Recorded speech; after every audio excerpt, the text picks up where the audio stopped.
I live alone. I double-check the locks every night. No roommates, no visitors. I hadn't touched my camera in weeks. But yesterday I found it powered on. Battery drained, memory card full.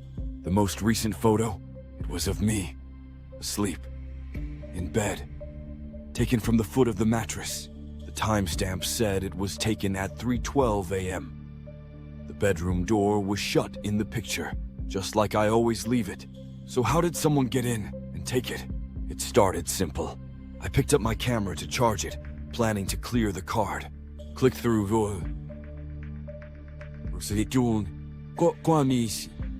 the few old photos. Then I saw it. The final image. Me laying on my right side. Blankets pulled halfway up. Eyes closed, mouth slightly open. I didn't take that picture. No one else has my apartment key. I checked the window. Still locked. No signs of entry. I live on the 6th floor. There's no way in, unless they were already here. I looked at the timestamp, 3:12 a.m., then checked my phone's sleep tracking app. It showed a spike at 3:13 a.m., a minute later. Heart rate up. Sudden movement. I don't remember anything. No dreams, no nightmares, just waking up groggy, like normal. But now I was sure. Someone was in my apartment while I slept. I went through the rest of the camera roll. Most photos were normal friends, parks, food.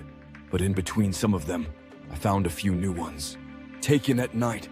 Blurry shots of my living room, my bathroom mirror, my hallway, all empty.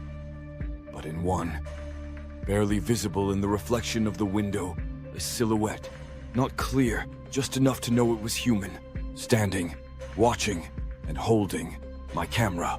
That night, I set up a sound recorder in my bedroom. Put it on my nightstand. Hit record. Slept with the light on. In the morning, I played it back. Silence. Then, at 3:11 a.m., a soft click, like a shutter. Then breathing. Not mine. Closer to the mic. Too close. Then a whisper. 3 words. Don't wake up. I tried to brush it off. Maybe a prank. Maybe a glitch. So I locked the bedroom door from the inside that night. Used a chair under the handle. Even placed glass bottles by the door to act as an alarm. I slept uneasily. At 3:15 a.m., I woke up in a sweat. The bottles were still in place, but the chair had moved, and there was a new photo on the camera. Same angle, same pose, same me. But now, my eyes were half open. I checked the photo's metadata. The image title had changed. Usually it's something like IMG0463. This one said, "Still sleeping?" I didn't name it that. Didn't even know the camera could auto-title images like that. I deleted it. Formatted the card. Hid the camera in a drawer. Next night, I left it off. When I checked it the next morning, the drawer was open, and on the screen was a fresh photo of me. But this time I was sitting up in bed, staring at the lens. I asked my neighbors if they'd seen anyone around. The older lady next door said, "You've been having visitors every night, haven't you?" I froze. "What do you mean?" She shrugged. "I see the lights on through your windows. Someone walks back and forth. Shadows. Always around 3. I asked why she never called. She said, "You said not to." I never said that. I covered every reflective surface in my apartment. Mirrors, screens, windows. But one night I forgot the microwave door. At exactly 3:12 a.m., I got up to check the kitchen. No one there. But I caught a glimpse in the microwave's black door. Not a face, a mask. Smooth, featureless, white, standing behind me.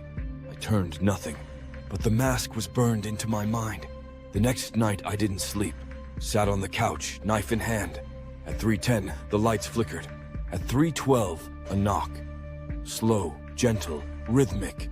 I froze. It wasn't the front door. It was the closet. My coat closet, 5 feet away. I crept toward it. Another knock from the inside. Then a voice, soft and cheerful. "Smile for the camera." I flung the door open. Nothing, just coats, shoes, dust. But something had changed. On the inside of the door, scratched deep into the wood. "You're awake too much." That morning, I found a new picture on the kitchen table. Printed, not digital. Me hiding behind the couch, knife in hand, eyes wide, taken from the ceiling corner, where there's no camera, where no person could reach unless they'd always been here. I searched every inch of the apartment, behind the fridge, under the bed, inside the air vents, and then I found it. A small hatch in the bedroom closet floor, hidden beneath a loose board. I didn't even know it was there. I pried it open. Darkness. A shallow space between the floorboards and ceiling below. Empty, except for a blanket, an old camera battery, and a half-eaten protein bar. Someone had been living there, watching me, sleeping above me. That night, I sat in bed with all the lights on, staring at the closet. 3:12 a.m. came and went. Nothing happened. I relaxed just for a second, and that's when I saw it. A shadow stretched across the floor, slowly, unnaturally long. It crept in from behind the closet door, not under it. It didn't move like a person's shadow. It pulsed, and then it slipped back out of the room like it was never there.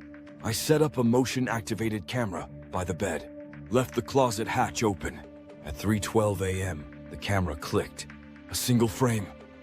The photo showed me, asleep, and standing just behind the camera was a tall, faceless figure in black, head tilted, hands stretched wide. Its body shimmered like it wasn't fully in this world, and its fingers long, boneless, almost touching my shoulder. The next morning, I woke up on the couch.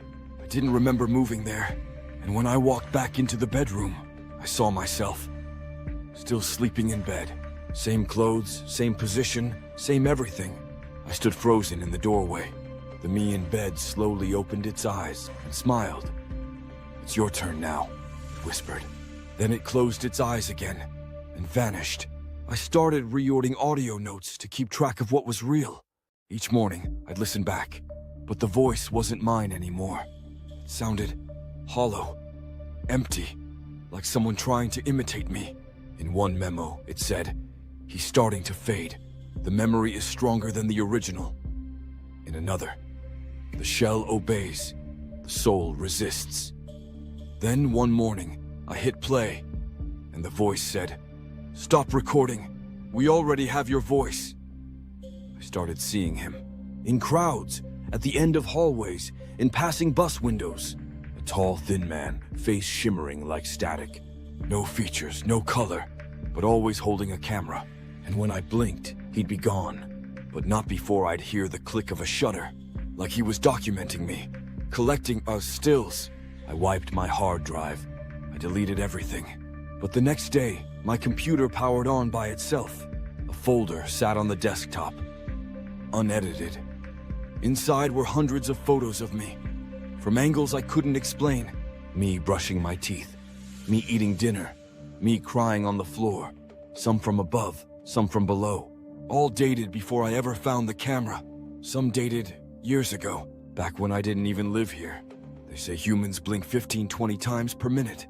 I set up a high frame rate webcam to track my sleep, and at 3:12 a.m., I saw something impossible.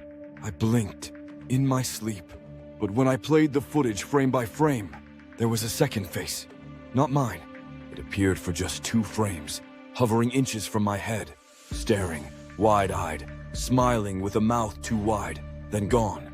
I left the apartment, checked into a hotel, didn't tell anyone where I went, tossed the old camera into a dumpster miles away. But when I woke up the next morning, there was a Polaroid on the hotel nightstand. No envelope, no explanation, just a picture of me asleep. And just behind me, leaning from the ceiling corner, was a figure with a camera for a face. I don't think it matters where I go now.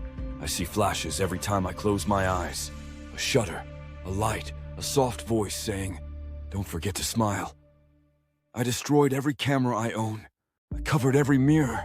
But I still see photos of myself in places I've never been. On bathroom stalls, in strangers' phones, printed in magazines.